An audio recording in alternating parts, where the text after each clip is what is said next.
right, Mr. D. We're gonna build a fence. We're building a fence. We're gonna build a fence. This is gonna be interesting. Yeah. Our target critter that we're trying to keep out of this little spot right here is rabbits and the raccoons and deer, hopefully. Deer, okay. Hopefully. And right. system we're using is one that I have had success with over the years at Agri Center International, which is there's an extreme heavy amount of deer pressure, raccoon pressure, and rabbit pressure out there because you cannot hunt. You can't send your 12-year-old with a 20 gauge out there. I it's can't illegal. do it, huh? It's in the city limits of Memphis. That's right, it's in the city. And they do not allow hunting. Okay. So, and it's worked. It's worked for me. You know, sometimes I wonder why or how, but it works. Okay. So what we're going to do is we're going to build an electric fence. We have already stepped off the area and we have it marked with these clips. Okay. It's 20 feet wide, 30 feet long. Okay. So it's a fairly small area. This is just for demonstration purposes, folks. We're not really going to plant a garden here. If you have a vegetable spot in your yard, simply go around the area that you want to protect. That's right. No rocket science involved. Just make sure you have enough wire to get around there three times. You're gonna need that. 3 times. 3 times, right. So, the first thing I do is I will set my corner post first. Okay. And then I will stretch my first strand of wire, my bottom strand, and I use that bottom strand as a guide to know where I'm going to put my line post. Okay. That way my line posts are straight. You want your fence to look pretty. Okay, you want it to be pretty. That's right. All right. So let's start with these corner posts. Okay. Which one you want to start with? This one right here. And we need that heavy hammer over there. A post driver is a good idea. We don't have a post driver with us today, so we will use this this heavy hammer.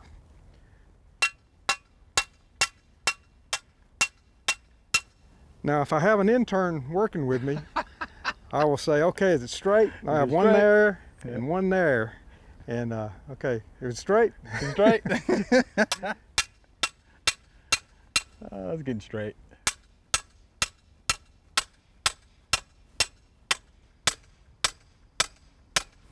How far are you trying to go? I want to get a couple of inches of the fin in the ground, and that will help stabilize the post. So I've got, this post has a fin on it. I think that's good enough. I think that's good enough. Okay. Is it my turn? It's your turn. All right.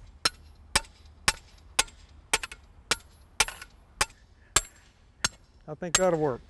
I think that'll do it. My turn. Can you move it to your left a little bit? Just a little bit? We should have done a competition of this. And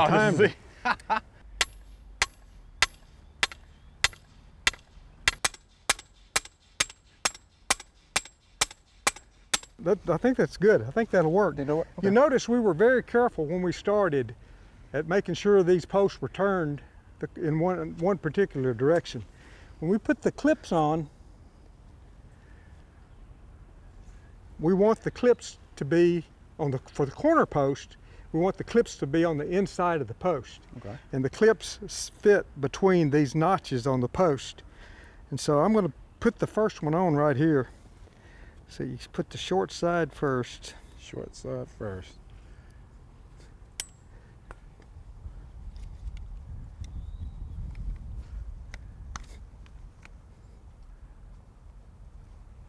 Okay. Now I'm going to slide it down. I'm all the way down.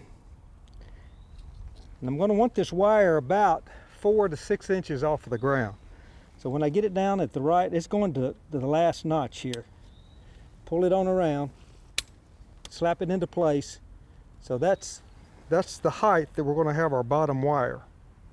We do the same. We can go ahead and put these clips on all 4 of these posts. Just the bottom clip is all I'm going to put on right now.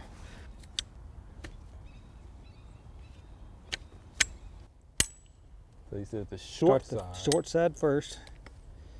Take it down to where I want it. Right about there. Just hit that. It's got it.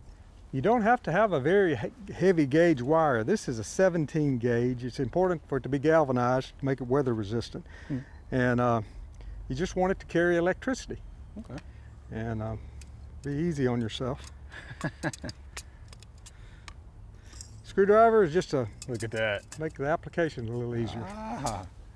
Yeah, I think you've done this a time or two. Okay, all I'm going to do with this now is I'm going to connect this.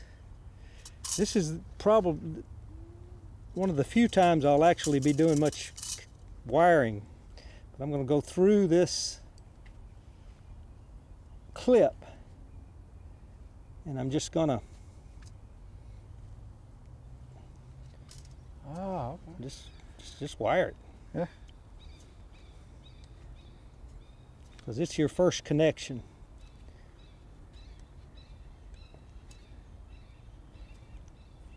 Okay. Okay. So I guess we want to make sure it's tight, right? Now I'm used to having much bigger and heavier spools than this. Ah. Okay. So usually, sometimes you have to have two people. I don't need two people for this. Okay. Just reel it off.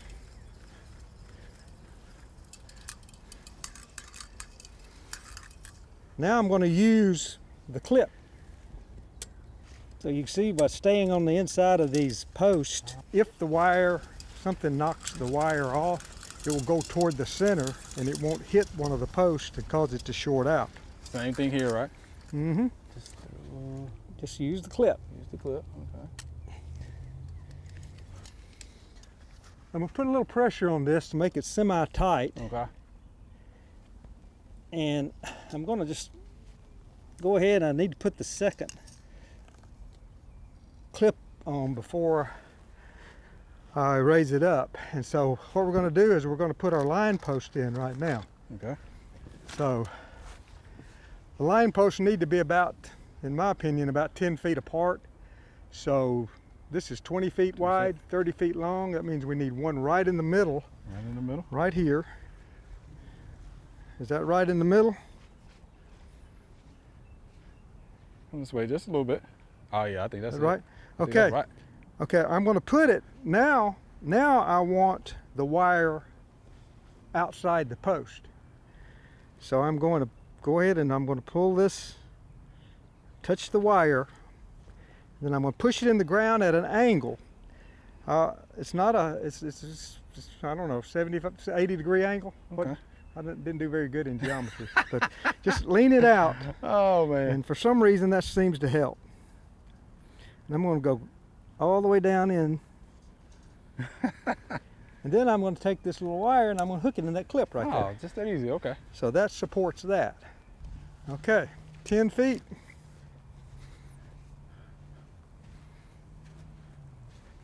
About right here.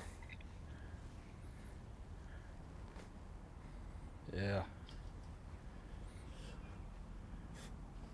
Look at that. And now I'm going to do the same thing, 10-foot intervals all the way around, and we'll be in pretty good shape. Okay. So our next wire is going to be on this clip right here. So that's how I determine where to put my next clip. And I can always, if it's wrong, I can move it. There's nothing about this that is permanent that you can't move. Okay. Now this is where you have to be kind of careful, because you do not want the wire to come in contact with this metal post. If it does, it will ground the system out and it won't work. I'm going to hook it on the clip. I'm going to take it underneath, come all the way around, and I'm going to bring it straight up to this next clip. Again, I want to make sure this wire does not, I don't want there to be any chance that this wire can come in contact with this post. So I'm just going to come up to this next clip. I'm going to go through here one time. My trusty screwdriver. And probably before I do this, I'm going to lay this down. I'm going to go ahead and put the clips. 1, 2, 3, 4, 5, 6, 7. Above the 7th, on the 8th run on all 4 of these. 6, 7. All right, that's it. Goes right here.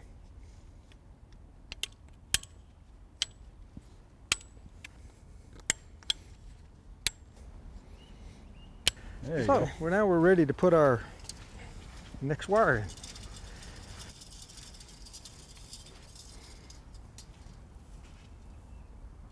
We decided low, didn't we? Yeah, you want to go low, right? So that's going to bring it up a little bit right there. Don't go crazy when you make these connections to the post, because you would rather something go in there and knock the wire off, and all you've got to do is clip it back up there, than have it tightened so securely, double wrapped and triple wrapped and everything, so that it tears everything up. Because things will happen. You know, you may have the neighbor's dog or something like that. So this way it's very easy to hook it back up, and you're back in business a lot quicker. Okay, Right. so we got to do the same thing here that we did on the lower one. Let's go ahead and put those clips in. So I think 1, 2, 3, and then on the fourth one. Fourth one? Okay. I'll do about right. All right, I'll watch you.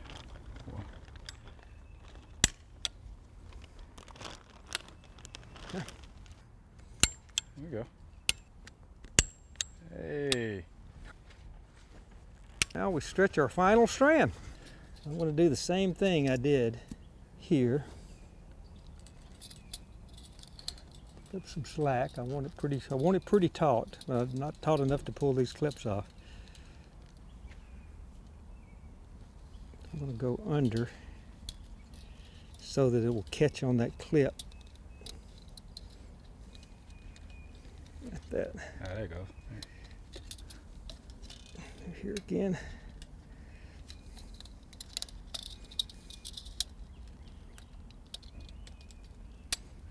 Oh, look at there. Okay. Right.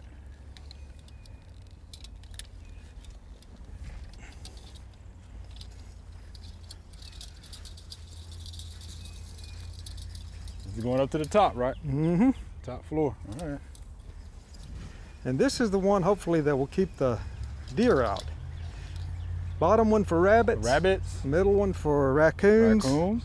So you can have sweet corn out here. And Last one for the deer. last one for the deer. All right. All right, let's see how you're going to tie it off. Okay. First, I'm going to hand you that. Yeah. And I'm going to cut off some extra. Pull it out a little bit more. A little bit more. Okay. Yeah. That's good. Okay.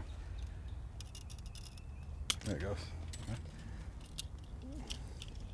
So I'm going to kind of go around this last clip a little bit. And I'm going to come over. And I'm going to go around this wire. Do the same thing down here. Just I want to make really good certain that these 3 wires have a good connection. Okay.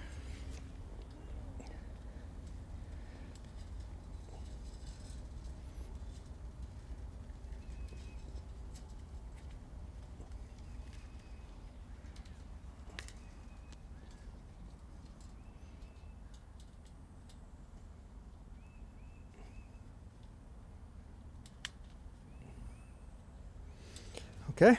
All right. Now we are ready to put our ground rod in the ground. Okay, over here. Every electric fence needs 1 or more ground rods. 1 should be sufficient with this one. The ground rod, I always put it fairly close to the fence, kind of out of the way because I'm mowing around it and all that. But just put it right here. Usually put it outside the fence in case if these get loose, they won't come against the ground rod, even though it does need to be grounded on it. Doesn't make any difference which end is up. I was just going to ask you that, yeah. So it doesn't matter. Okay.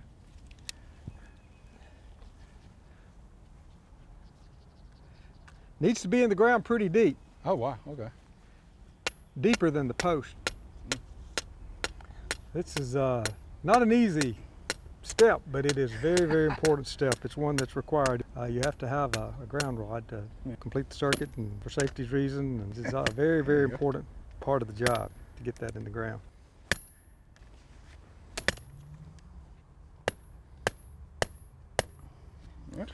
Okay.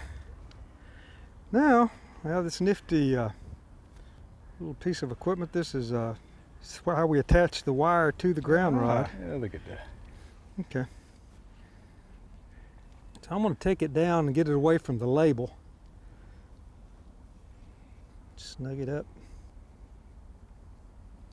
Pretty tight. It needs to be pretty tight. So we're ready to install the charger. Okay. You can pick up the charger, the wire, the post, clips, everything at your local farm supply store. They're around everywhere.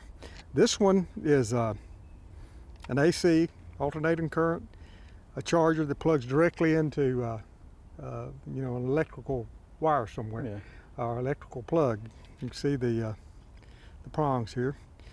At Agri-Center, or a lot of farmers don't have electricity close by, and they have to use solar powered chargers. And you can get solar powered chargers. If you do, they fit right on top of this T-post. They'll fit right on top of it, and you always orient them facing the south. Right. And that comes with the directions. That's right. But this one, we're close to electrical power, so we're able to use this. It's a lot cheaper if you can go this route. So what I'm going to do is I'm going to cut a piece of wire. There are two connectors on here. One says to ground, one says to the fence. So I'm going to cut a piece of wire, put it on here, connect it to the fence. Then I'm going to, on this side, put another wire on this and connect it to that ground rod. All right. And we'll be ready to plug it up and start shocking rabbits.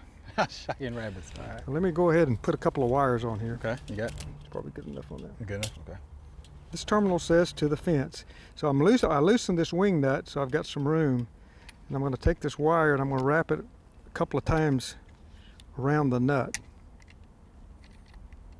Trying to pull it kind of snug. Like so. Pull that down there. There are a couple of channels down here at the bottom of this, and I'm going to try to, as I tighten this wing nut, direct this wire into these channels that are down here. Did you get it? How about that? Oh yeah, yeah. See the channel? Yeah, you got it. I'm going to go ahead and put the ground wire on here. So let's cut us off another piece of wire. Rather it be too long than a little too short. Right, got it. Okay, I'm going to do the same thing with this. I'm going to loosen the wing nut, get it out about 1/4 of an inch or more. Wrap it around a couple of times.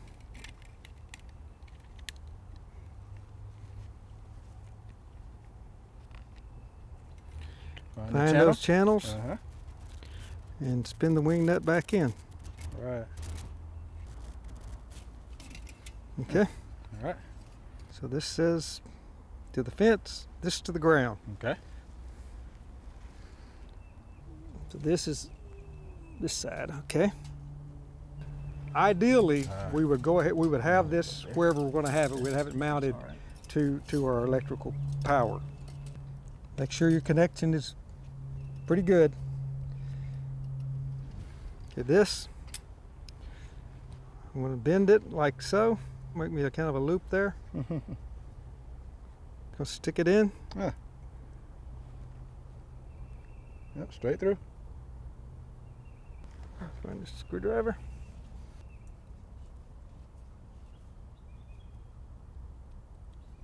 Pick it up. Okay. Okay.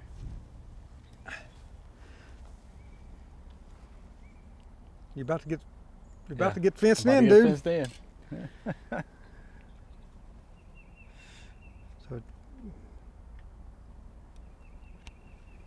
So I'm the deer inside the fence. Oh, okay. Voila. When you do this at home, you're going to have this plugged into the wall somewhere. Ah. So folks, that is an electric fence. That is an electric fence. How about that? Pretty cool, man. If the Lord's willing and the creek doesn't rise, it'll keep rabbits, raccoons, and deer out. Hey, it'll keep it out. All right, Mr. D. I think you've done this a time or two. I have. Yeah, we A appreciate lot that. larger areas lot than larger this. areas than that. Right. All right. Not with as good a help as you. Oh man, I appreciate that. I appreciate that. Now I got to figure out how to get out of here, right? Luckily, it's not hot. Yeah. So you can We're still good. get out. All right. Thank you much, Mr. D. We appreciate it. Most welcome. All right. Thanks for watching the video. If you enjoyed it, please click the subscribe button below.